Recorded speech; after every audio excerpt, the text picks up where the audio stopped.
성경 말씀 마태복음 9장입니다. 마태복음 9장 14절에서 17절까지 신약 성경 13페이지 제가 봉독하겠습니다.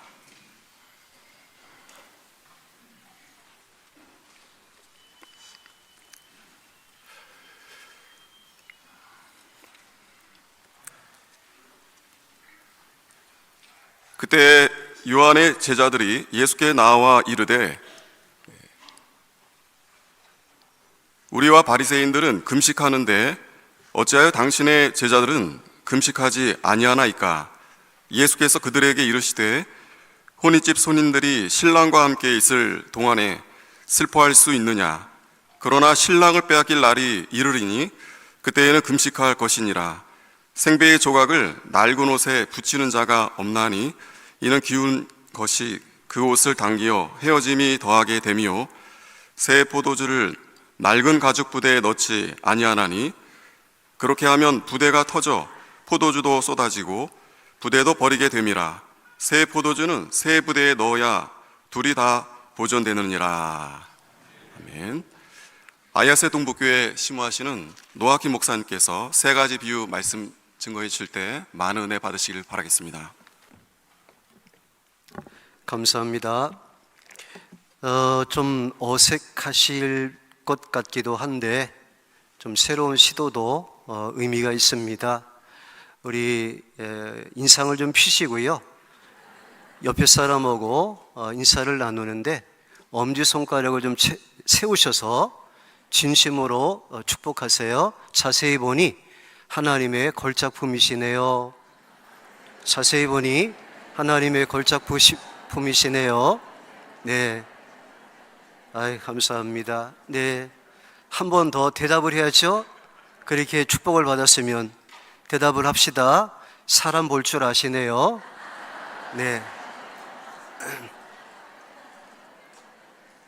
우리 한 분 한 분이 다 하나님께서 걸작품으로 만드신 존재이지요.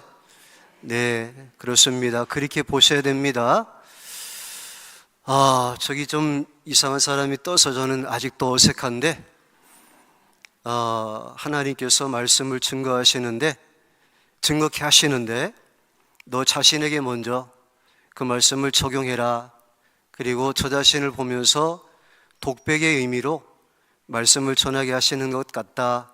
그렇게 깨닫는 마음이 옵니다. 오늘 우리가 함께 살펴볼 본문의 말씀, 이 세 가지 비유로 제목이 잡혀 있는데요.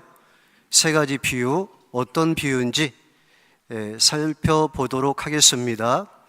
먼저 본문의 말씀, 여기 14절 말씀을 보겠습니다.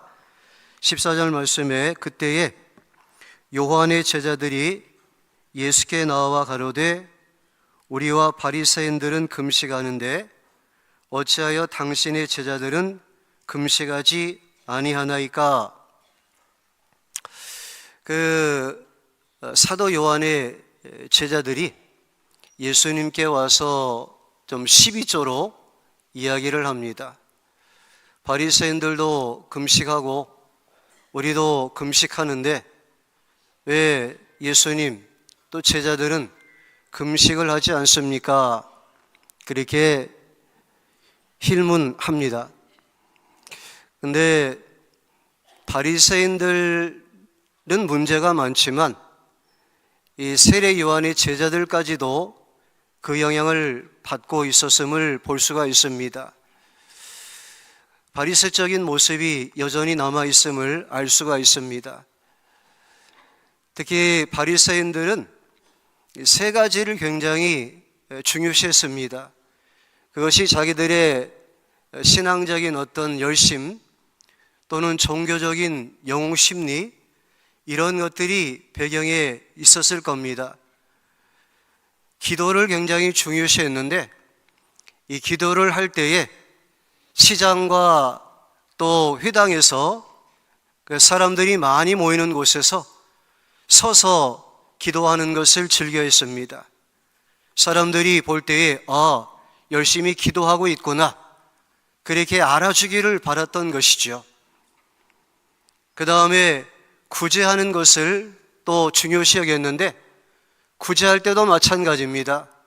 구제할 때도 역시 사람들이 많이 모이는 그런 장소에 가서 구제품을 좀 모아가지고 나팔을 붑니다.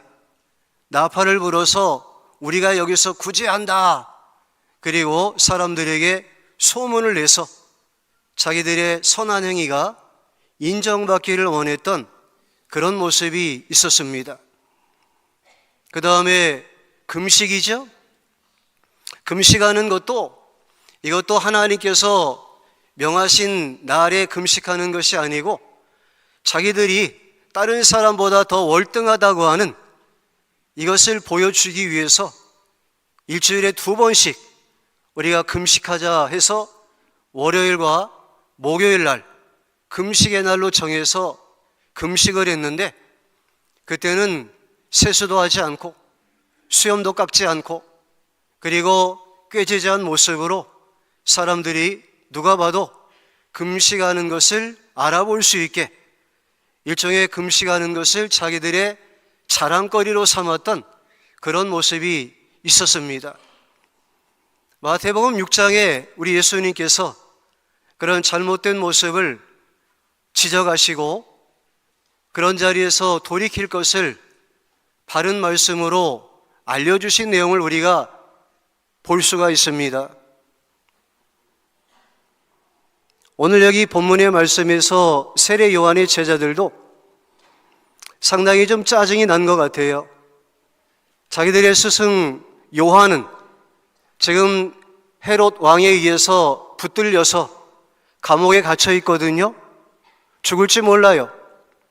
그래서 자기들은 평소보다 더 열심히 금식하면서 기도했던 것 같아요. 그런데 예수님과 제자들은 금식하지 않고 오히려 먹고 마시고 즐기는 것처럼 그렇게 보였습니다. 그래서 예수님께 건방지게 가서 따지듯이 묻는 겁니다. 왜 우리들은 금식하는데 당신들은 금식하지 않습니까? 여기서 우리는 2가지 정도의 이들의 큰 잘못을 발견할 수가 있습니다. 한 가지는 이들이 진리 되신 예수님을 제대로 알지 못했어요. 요한복음 8장 32절에 보면은 진리를 알지니 진리가 너희를 자유케 하리라 말씀하셨는데, 진리 안에서의 자유가 없었기 때문에 오히려 율법적이고 전통적이고 의식적이고 그리고 자기들이 스스로 종교적인 영웅심리에 의해서 만들어 놓은 규례에 속박을 당한 상태에 있었습니다. 갈라디아서 5장 1절에 보면은 그리스도께서 우리를 자유케 하시려고 자유를 주셨으니 그러므로 굳게 서서 다시는 종의 멍에를 매지 말라 말씀하셨습니다. 종의 멍에를 여전히 메고 있었어요. 그 다음에 또 한 가지 이들의 잘못은 뭐였는가? 이들은 교만함으로 자기들과 같이 하는 다른 사람에 대해서 정죄하는 마음을 갖고 있었습니다. 자기들이 옳다고 여기면 옳은 대로 하나님 앞에서 지켜나가면 누가 뭐라고 하겠습니까? 금식하는 거 나쁜 거 아니잖아요? 금식하는 거 좋은 거지요. 오히려 신앙생활하면서 금식 한 번도 못 해봤다고 하는 거 안타까운 마음이 듭니다. 금식 열심히 하면서 기도하는 거, 그거 하나님 앞에서도 귀한 모습입니다. 그러나 금식의 원래의 목적이 뭡니까? 첫 번째로 자기 자신을 겸손하게 만드는 거 아니에요? 그런데 오히려 금식하면서 교만해져가지고 다른 사람 금식하지 않는다고 정죄하고 판단하는 태도를 보인다고 하면 금식의 순기능을 제대로 경험하지 못한 거지요. 오히려 금식의 역기능으로 잘못된 방향으로 가고 만 거지요. 이것이 심각합니다. 어떤 교회에 권사님이 새벽 기도를 성실하게 나오셨는데 새벽 기도 성실하게 나오는 거 너무 아름다운 모습이고 하나님 앞에서도 귀한 신앙의 모습이죠. 그런데 이분이 새벽 기도 나올 때마다 두리번 하면서 항상 불평을 했다는 거예요. 아무개는 장로가 돼가지고 새벽 기도 안 나왔다. 아무개는 권사가 돼가지고 새벽 기도 안 나왔다. 아무개는 집사가 돼가지고 새벽 기도 안 나왔다. 그러면 그 새벽 기도 하는 것이 무슨 의미가 있을까요? 그래서 담임 목사님이 그분의 모습을 보고 차라리 권사님은 새벽 기도 안 나오는 것이 좋겠다고 그렇게 얘기를 했다 그래요. 우리가 이런 모순에 빠지기 쉽습니다.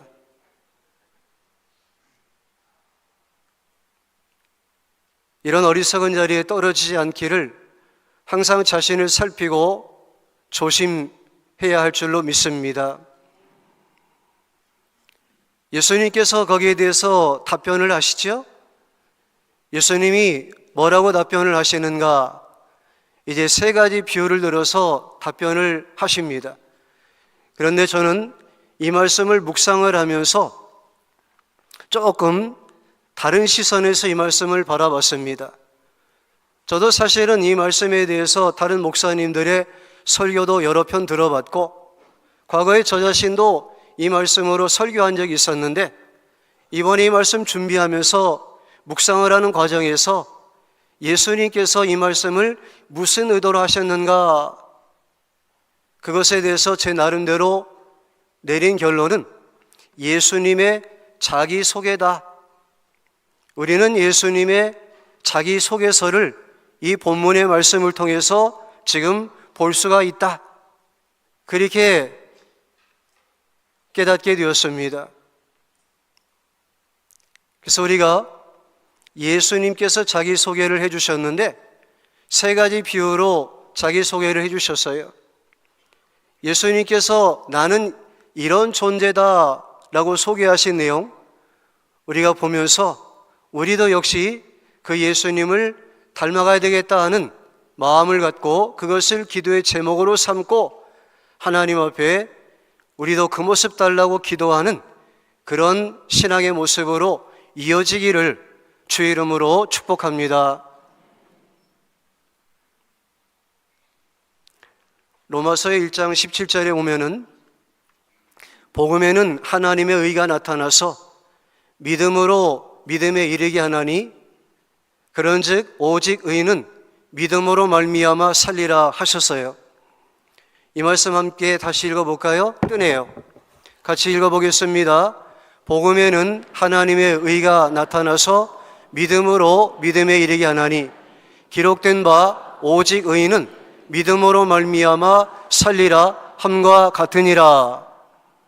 저기서요 중요한 것이 믿음으로 믿음에 이르게 한다고 하는 말씀. 믿음으로 믿음에 이르게 한다. 이것은요 우선적으로는 우리가 예수님을 믿는 믿음으로 시작하면 예수님을 믿는 믿음으로 끝까지 간다. 믿음으로 끝난다. 우리 예수님은 믿음의 알파와 오메가이시다. 그런 뜻으로 이해할 수 있고요. 또 하나는 믿음으로 믿음. 우선적인 믿음은 예수님의 십자가 부활을 믿는 구원의 믿음. 그 다음에 이어지는 믿음은 예수님을 닮아가는 예수님의 성품을 이루어 나가는 예수님께로 자라나가는 그런 믿음, 그런 의미를 갖고 있습니다. 그래서 아직 예수님을 인격적으로 만나지 못하셨다라고 하면 필연적으로 예수님을 먼저 인격적으로 만나는 구원의 믿음을 받아야 되고요. 예수님을 믿어서 내가 구원을 받았다 하면 반드시 이제는 또 다른 믿음, 예수님을 닮아가는 그 믿음의 모습으로 우리가 나타나야 된다는 것을 명심 또 명심해야 됩니다. 우리 예수님 자기소개 말씀해 주셨는데 자 15절 말씀 보겠습니다. 혼인집 손님들이 신랑과 함께 있을 동안에 슬퍼할 수 있느냐? 그러나 신랑을 빼앗길 날이 이르니 그때에는 금식할 것이니라. 네, 예수님은 혼인집 신랑으로 당신을 비유하셨습니다. 예수님께서 혼인집 신랑, 본문에서는 손님이라고 말씀을 하셨는데, 사실은 더 정확하게 말씀을 드리면 성경의 다른 부분에 우리를 예수님의 신부로 알려주셨잖아요. 예수님이 신랑이시고 우리는 예수님의 신부입니다. 여러분, 1년지사 가운데 가장 큰 일이 결혼입니다. 가장 기쁨의 장소가 결혼식장입니다. 인생에 살아가면서 가장 큰 기쁨을 누리는 그 시간이 역시 신랑 신부 결혼하는 그 시간 아니겠습니까? 우리 예수님께서 그렇게 의미를 담고 말씀을 주셨어요. 하나님께서 사람을 창조하시고 사람에게 주신 기쁨의 선물이 아담을 만드시고 혼자 거하는 것이 좋지 않다 하시고 하와를 만드셔서 결혼식을 시켜주신 거예요. 우리 예수님께서 이 땅에 오셔서 공생의 사역을 시작하시면서 맨 처음 행하신 기적이 가나 혼인집에서 물로 포도주 만드신 거예요. 그것이 다 의미가 있습니다. 하나님께서는 결혼 제도를 축복하시고요, 또 우리 예수님께서 친히 우리의 신랑이 되어주셔서 우리를 신부로 맞아주셔서 예수님과 함께 기쁨을 누리는 그런 믿음의 삶으로 살아가도록 인도하신다는 의미가 있습니다. 그래서 우리가 진짜 예수님을 만나면 예수님 안에서 기뻐해야 돼요. 그 기쁨이 우리 안에서 항상 샘솟듯이 넘쳐나는 일을 경험해야 됩니다. 이게 진짜예요. 느헤미야 8장 10절에 느헤미야가 말했지요, 여호와를 기뻐하는 것이 너희의 힘이라 말씀하셨습니다. 하나님을 기뻐하는 것이 우리의 힘이 되는 겁니다. 예수 믿는 사람이 예수 믿는 힘으로 살지 무슨 힘으로 삽니까? 예수 믿는 힘을 가지려면 하나님을 기뻐하는 자가 되어야 되지 않겠습니까? 이것이 우리 신앙생활의 사실은 가장 본질적인 겁니다. 이 본질을 놓치면 다 놓치는 거예요. 중세시대 때 종교개혁 일어났습니다. 1517년에 시작되었죠. 이 종교개혁이 무슨 운동입니까? 본질로 돌아가자 운동입니다. 본질로 어떻게 돌아갑니까? 본질로 맨 처음의 표어가 오직 성경입니다. 오직 성경으로 돌아가자. 그런데 성경으로 돌아가 보니까 성경은 오직 뭐다? 오직 예수 그리스도다. 그래서 오직 예수 그리스도다. 오직 예수 그리스도를 살펴보니까 뭐다? 오직 예수 그리스도는 믿음으로 구원받는다. 그래서 오직 믿음이다. 내가 예수 그리스도를 믿어서 구원의 은혜를 받아보니까 그것은 뭐다? 오직 은혜로 된 것이다. 그래서 오직 은혜이다. 다 연결성이 있습니다. 오직 성경, 오직 예수 그리스도, 오직 믿음, 오직 은혜. 그리고 내가 그 은혜를 받아보니까 나의 삶은 은혜 받은 자로서 어떻게 살아야 된다? 오직 하나님의 영광을 위해서 살아야 된다. 그게 결론이었어요. 그게 결론이었는데 우리가 좀 어려운 것이 뭐냐면 하나님의 영광을 위하는 것은 과연 뭔가? 구체적으로 좀 알길 원하지 않습니까? 하나님의 영광을 위하는 삶이라는 것은 무엇인가? 미국의 기독교 희락주의자로 알려졌어요.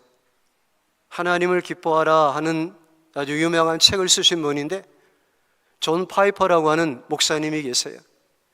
그 목사님은 그 책에서 결론 짓습니다. 하나님의 영광을 위하는 것은 성도가 하나님을 기뻐하는 것이라는 거예요. 하나님을 기뻐할 때에 그 사람이 예수님 안에서 하나님을 섬기는 삶에서 기쁨이 넘쳐날 때에 그것을 통해서 하나님의 영광이 드러난다는 것을 강조했습니다. 근데 저는 또 그 말을 생각을 해봤습니다. 그 말을 생각을 해보니까 연계가 되는 건데, 신부의 가장 큰 기쁨은 무엇일까요? 신부의 가장 큰 기쁨은 신랑을 만나는 거잖아요. 신부가 신랑을 만나지 않고 어찌 기뻐할 수 있겠습니까? 신랑을 만날 때 기쁨을 누리게 되는 거지요.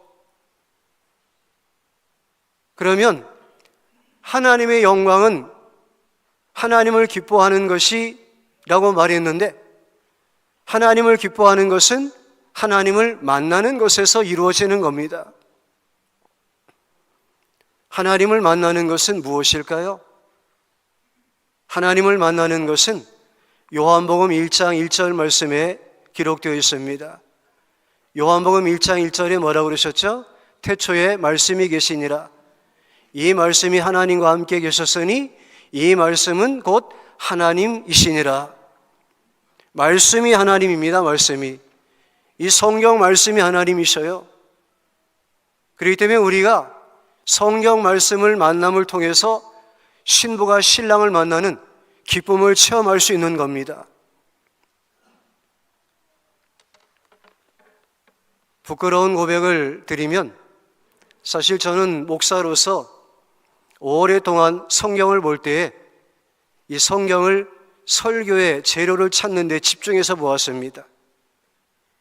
그러니까 어떤 때는 성경을 보면서 짜증이 나요. 뭘 설교해야 될지 잡히지 않으니까. 설교는 임박해 오는데 본문은 잡히지 않으니까 하나님 앞에서 그것이 옳은 태도가 아닌 것을 깨닫고 회개했습니다.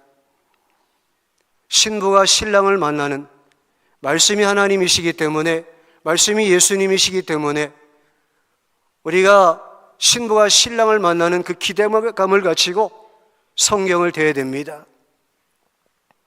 그러니까 여러분, 결국 다 하나의 테두리 안에 연결되어 있죠.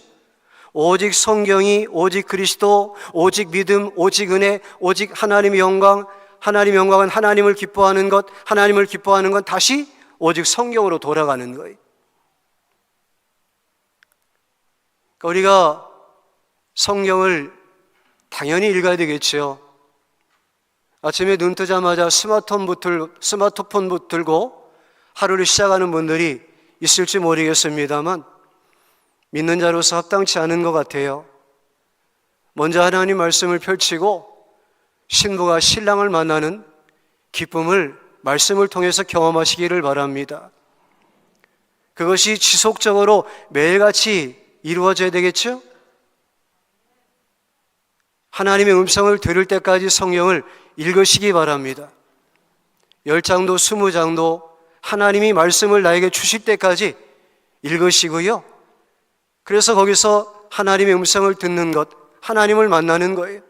주님을 만나고 그 말씀을 또 묵상의 노트에 기록을 하시고, 기록하신 말씀을 하루 종일 머릿속에 의식하면서 삶에서 적용하는 이런 생활을 하면요, 우리가 하나님 안에서 신랑 되신 예수님과 동행하는 삶을 삶으로 기쁨을 쉽게 놓치지 않을 수 있습니다.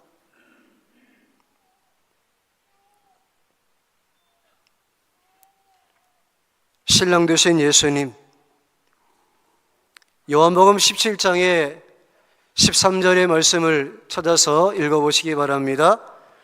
요한복음 17장 13절 말씀입니다.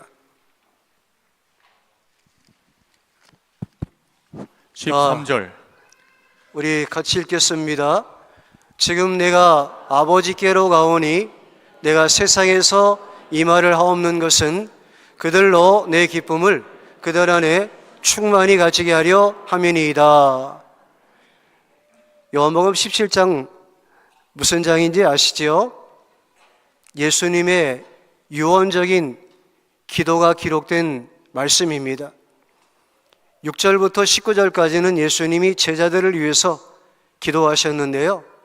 그 제자들을 위한 기도 가운데 예수님이 누리신 기쁨, 그 기쁨을 제자들에게도 충만히 누리게 해달라고, 그것이 우리의 힘이니까요. 그 기쁨을 소유하는 것이 우리의 믿음의 승리의 원동력이 되는 것이니까요.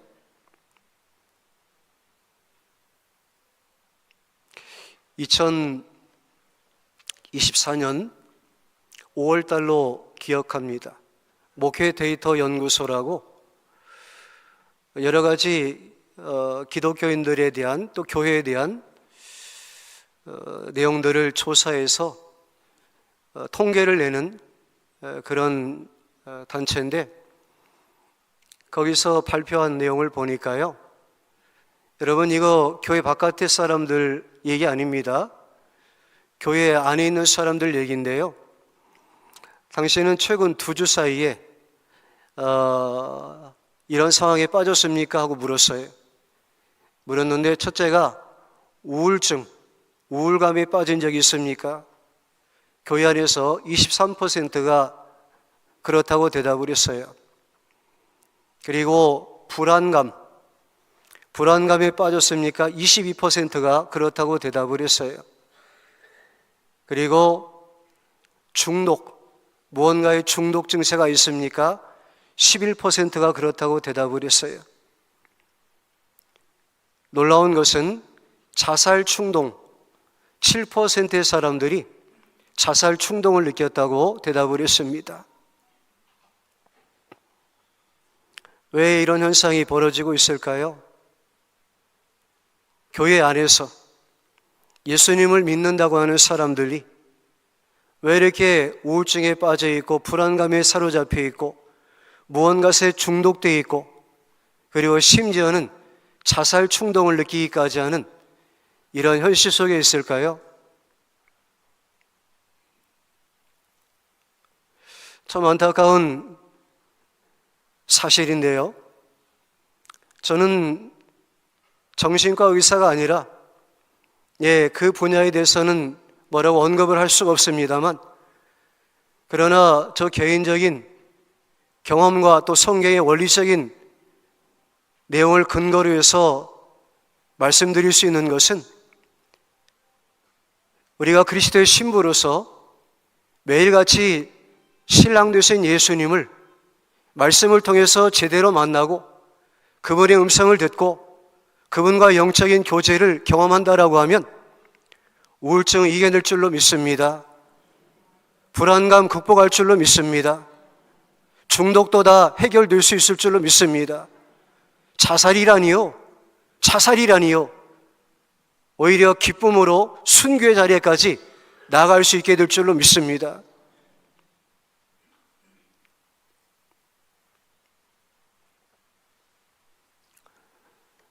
우리 예수님은 우리의 신랑 되신 분이세요. 내가 너의 신랑이다. 네가 나의 신부다. 나와 함께 기쁨의 결혼 생활을 영위하자. 신부의 목적은 신랑밖에는 없습니다. 두 번째로 우리 예수님 비유로 말씀하시는데요, 두 번째 비유는 16절입니다.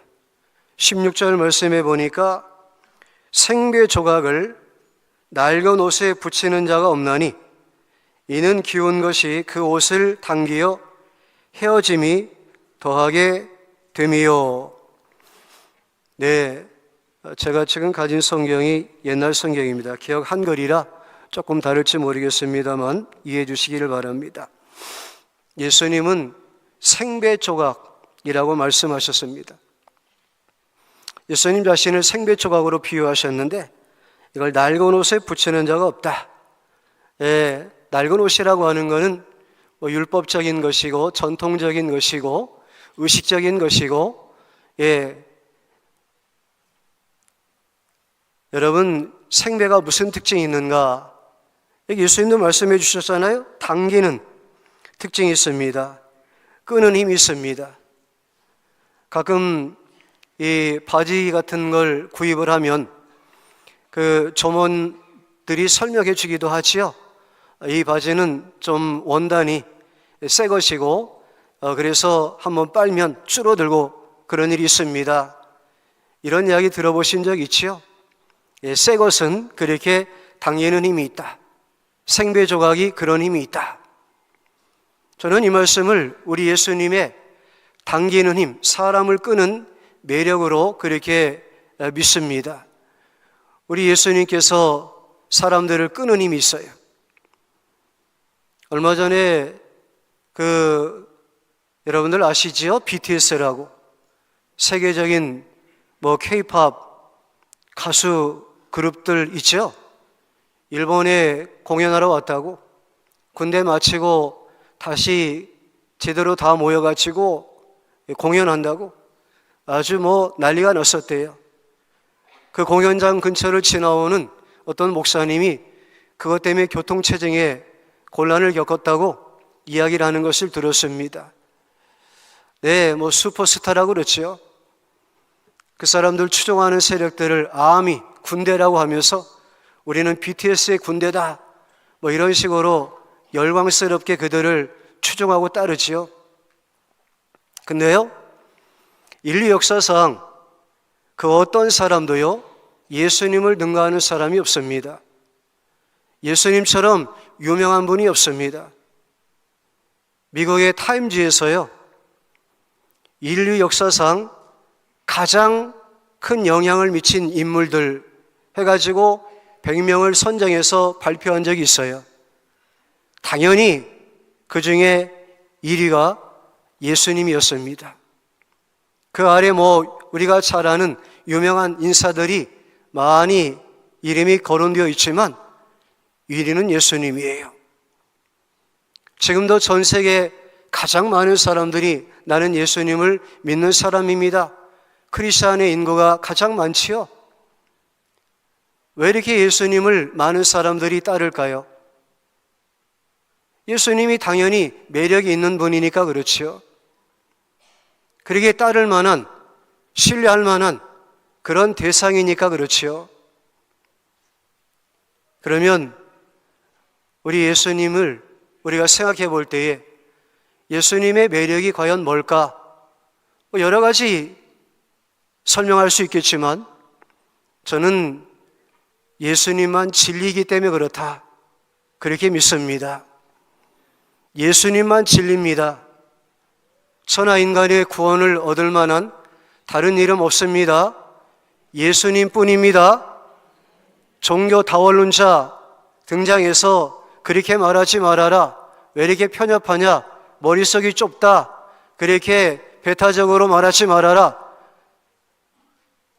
그런 말들 다 귀담아 듣지 마시고요. 누가 말해도 우리는 예수님 외에는 구원이 없는 줄로 믿습니다. 예수님이 진리예요. 그런데 진리라고 하는 것이 무슨 뜻이죠? 진리라고 하는 말은 100% 진실하다는 뜻입니다. 거기에는 0.1%도 거짓이 없어요. 100% 다 진실하기 때문에 그래서 진리입니다. 그래서 우리가 예수님을 믿고 신뢰하고 따르는 거지요. 예수님에게는 그런 매력이 있어요. 사람들을 끌고 땡기는 매력이 있어요. 그렇다면 우리들도 예수님처럼 매력이 있는 크리스찬이 되어야 되지 않겠습니까? 우리 옆 사람하고 한마디 합시다. 서로 매력이 있는 크리스찬 됩시다. 매력이 좀 있어야 돼요. 우리 한국 사람들한테 또 질문했대요. 당신은 다른 사람들에게 어떤 사람으로 평가받고 싶습니까? 물었대요. 어떤 사람으로 평가받고 싶으냐? 대답이 다양했대요. 나는 좋은 사람으로, 나는 긍정적인 사람으로, 나는 재밌는 사람으로, 여러 가지 대답들이 많이 있었다는 거예요. 그런데 그 중에 제일 많은 대답은 나는 신뢰할 만한 사람으로, 그렇게 대답을 했다 그래요. 신뢰할 만한 사람. 사실 우리 예수 믿는 사람들이 이런 사람들이 되어야 됩니다. 신뢰할 만한 사람. 다른 사람이 나에 대해서 신뢰할 만한 사람이라고 평가를 해줘야 내가 그나마 예수님을 제대로 믿으려고 몸부림치고 있는 증거가 된다고 말씀드릴 수 있습니다. 내가 신뢰할 만한 사람 되기를 원한다고 하는 것은 사실은 똑같아요. 다른 사람에게 기대하는 것도 그런 거예요. 좋은 사람, 재밌는 사람, 긍정적인 사람 다 좋겠죠. 그러나 궁극적으로 저 사람이 신뢰할 만한 사람인가? 내가 그걸 보고 그 사람을 따를까 말까 결정하지 않겠습니까? 그렇잖아요.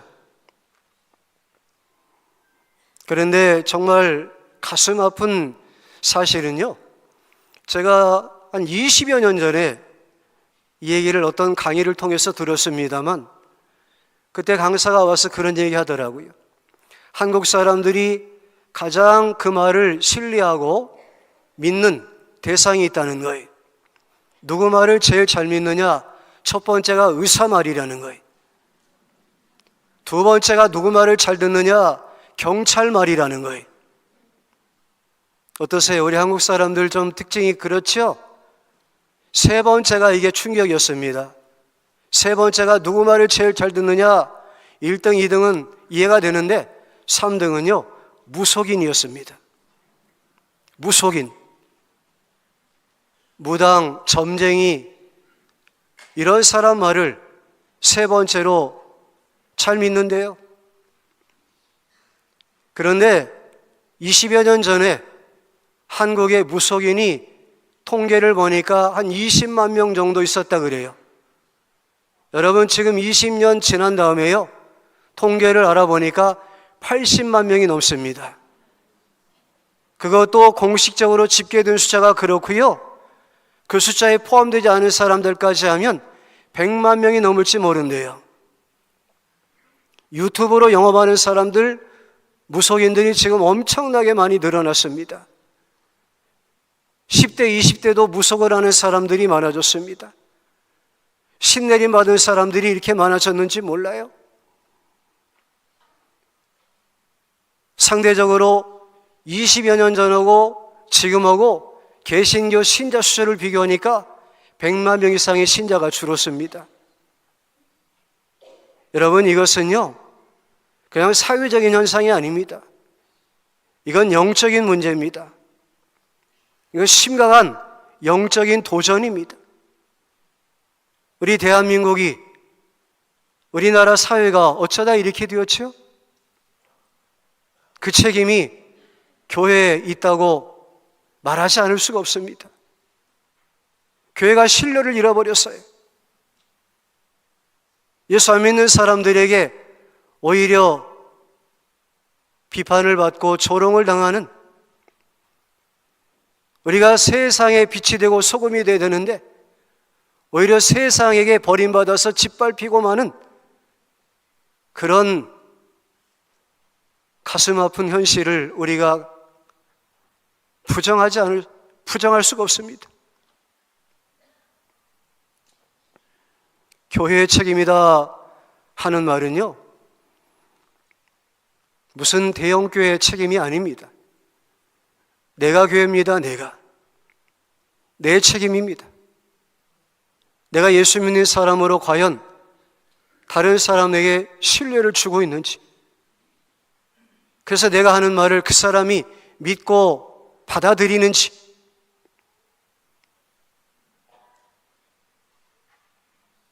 우리가 깊이 한번 자신의 모습을 돌이켜보고 점검해 보아야 될 줄로 믿습니다.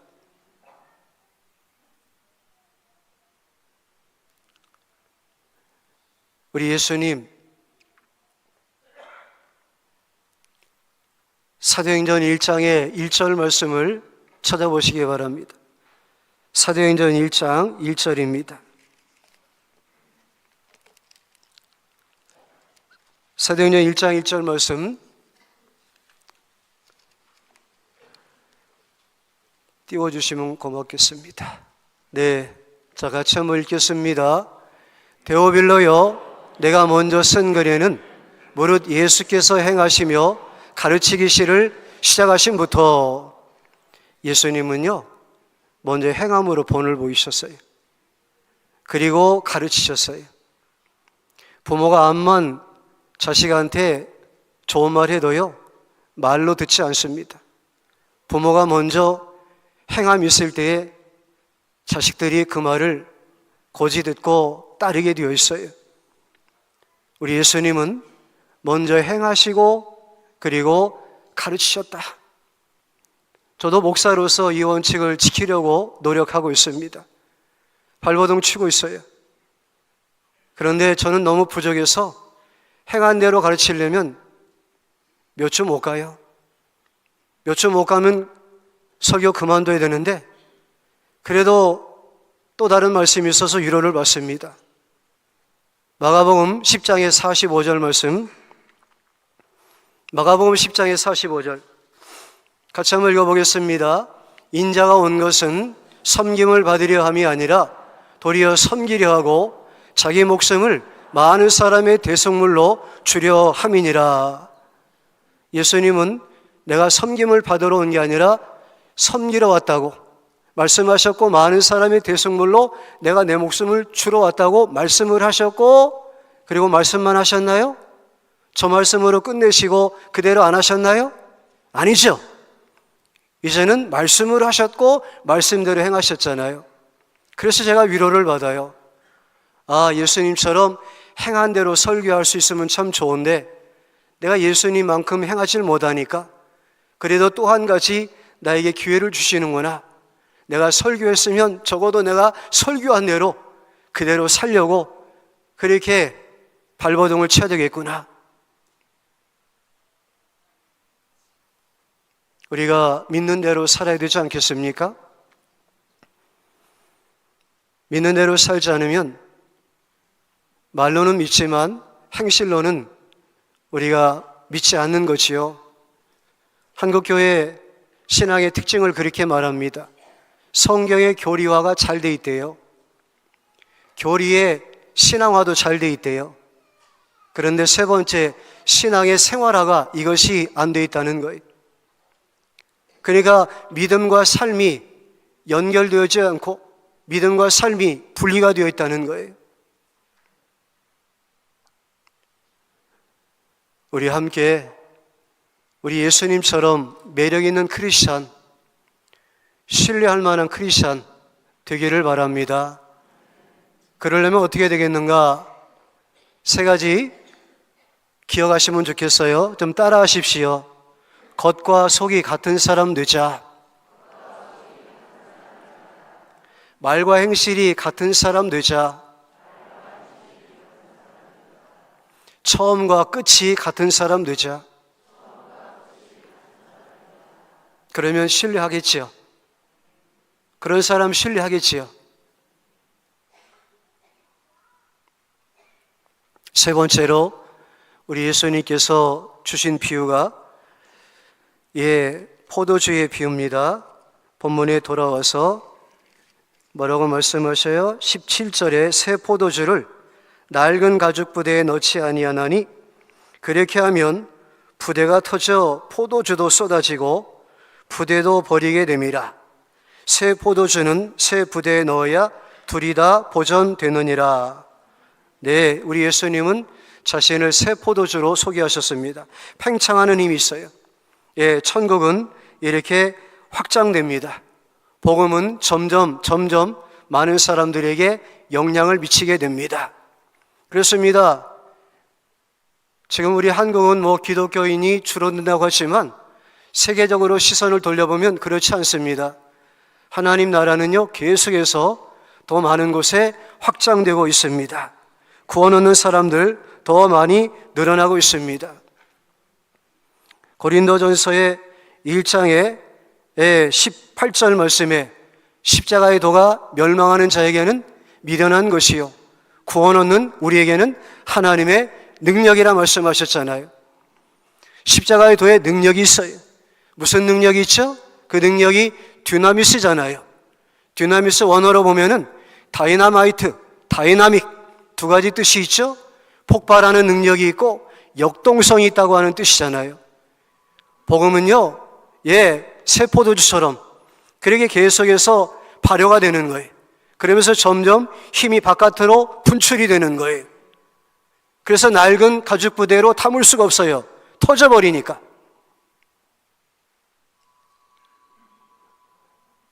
여러분, 일본에서도요, 이 복음의 능력이 나타나고 있습니다. 얼마나 감사한지 몰라요.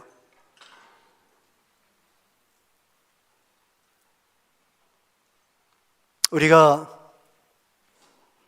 이 복음의 능력을 나타내려면은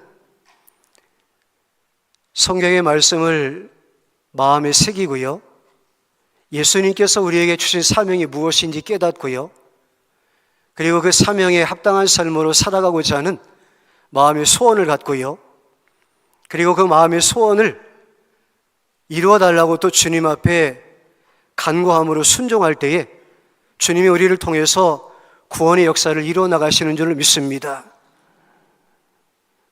성경의 원리를 보면은 사도행전 1장 우리가 지상 대명령을 8절의 말씀 기억하고 있죠? 그런데 그 명령에 앞서서요, 창세기 1장 28절부터 하나님의 명령이 있습니다. 사람을 만드시고요, 사람에게 맨 처음 주신 명령이 생육하고 번성하라예요. 땅에 충만하랍니다.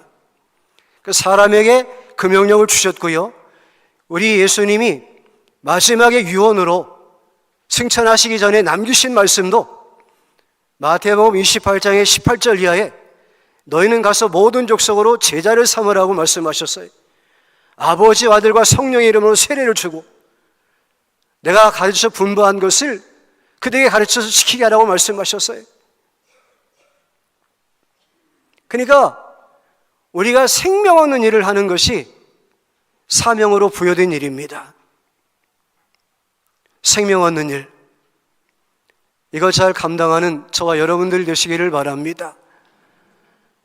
이거 우리 예수님께서 복음의 능력으로 행하시는데요, 오늘 말씀에서 우리가 분명히 기억할 것이 뭐냐면 예수님 자신이 신랑이에요. 우리가 신랑 앞에 새자를 붙이죠. 새신랑. 예수님이 생배 조각이에요. 새 조각입니다. 예수님이 새 포도주예요. 다 새 거예요. 무슨 뜻이죠? 예수님은 사람을 새롭게 하시는 분이시라는 뜻입니다. 사람을 새롭게 하시는 예수님. 저 일본에서 사역을 하면서 참 크게 위로를 받은 사건이 있었습니다. 오사카에서 4년 동안 사역하면서 그곳에서 야쿠자 하시던 분이 구원을 받았어요. 아마 야쿠자 돌격대장 하신 분 같아요. 근데 이분이 구원을 받고 저한테 와서 고백해요. 목사님, 저는요, 제가 야쿠자로 너무너무 나쁜 짓을 많이 했어요.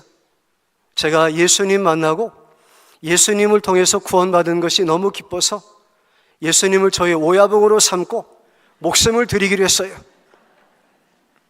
예수님을 오야붕으로 삼았대요.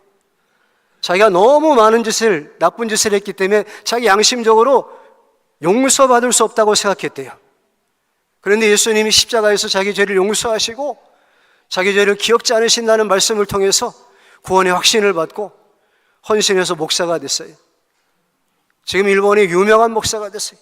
텔레비, 신문, 책도 쓰고 방송에 나오고 교회 개척에서 사역도 잘하고 있어요. 복음의 능력이 그분을 통해서 나타나고 있습니다.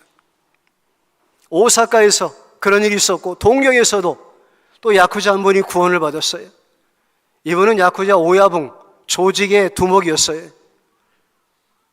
아내가 먼저 나와서 예수 믿고 아내를 통해서 또 교회 인도가 되었는데 그 아내가 한 1년쯤 지나서 저한테 와서 얘기해요. 목사님, 전요 요즘 제 남편 교회 다닌 다음부터 사람하고 안 살아요.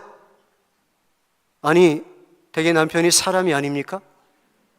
예, 목사님, 저는요, 지금요, 천사하고 살아요. 제 남편이 예수 믿고 천사가 됐어요. 그 말을 듣고 제가 얼마나 부끄러웠는지요. 제 아내 여기 와 있지만 저는 아내한테 한 번도 그런 소리 못 들었어요.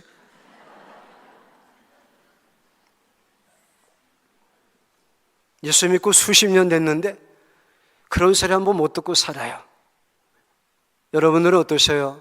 가까운 배우자에게 그런 말씀 들으십니까? 우리 예수님은 이와 같이 그런즉 누구든지 그리스도 예수 안에 있으면 새로운 피조물이라. 이전 것은 지나갔으니 보라 새 것이 되었도다 말씀하셨는데, 사람을 근본적으로 새롭게 변화시키는 능력이 예수님의 복음에 있습니다. 우리가 생육하고 번성하는, 복음으로 땅을 충만케 하는 이 일에 순종해야 돼요. 가서 모든 민족에게 제자를 삼으라 하신 이 말씀에 순종해야 됩니다. 그러려면 제일 중요한 게 뭐냐면 영혼에 대한 사랑의 마음이 있어야 돼요. 신참 선교사들이 와서 묻습니다. 목사님, 일본 선교 어렵습니다. 일본 선교 어떻게 해야 됩니까? 일본이 선교사들의 무덤이라고 그러는데, 일본에서 선교는 이미 장례를 치렀다고 그러는데 어떻게 해야 일본 선교할 수 있습니까? 제가 딱 한마디만 해드립니다. 여러 가지 복잡한 내용들 많이 말할 수 있어요. 한마디만 합니다. 예수님 마음 품으세요. 일본 영혼들에 대해서 사랑하는 마음을 품으세요. 저들을 그 사랑의 눈으로 바라보세요. 그리고 다가가세요. 그런 마음이 열립니다. 여러분은 어떠셔요? 사랑의 마음 갖고 계십니까? 영혼에 대한 사랑의 심정이 있으십니까? 예수님의 마음을 구하시기를 바랍니다. 예수님의 시선으로 바라보시기 바랍니다. 누가복음 19장의 삭개오를 사람들이 다 경멸했어요. 증오했어요. 미워했어요. 무시했어요. 키도 작았으니까 다 깔아 내려봤어요. 그렇죠? 사람들이 시선이 그를 바라보는 눈이 곱지 않았어요. 그러나 오직 한 분, 예수님은 뽕나무에 올라간 삭개오를 바라보시면서, 올려다 바라보시면서, 삭개오야 내려와라. 오늘 내가 너 집에 유할 것이니라. 그때 예수님의 시선이 어떻을까요? 무사람들의 시선과는 달랐겠죠? 눈이 무섭습니다, 여러분. 눈빛으로 사람들 마음을 다 드러냅니다. 옆 사람 한번 바라보시죠. 어떤 눈으로 바라보시는지. 사랑의 눈으로 바라보시기 바랍니다. 예수님의 눈으로 바라보시기 바랍니다. 그래서 우리가 이 세포도 팽창하는 능력을 갖고 계시는 예수님의 복음의 능력을, 나를 통해서 영혼이 구원받는 열매를 맺히는 것을 통해서 생생하게 경험하고 우리 하나님께 영광을 돌리고 우리가 그 생명 얻는 기쁨을 누리는 믿음의 삶으로 살아가시기를 주님의 이름으로 축복합니다. 기도하겠습니다.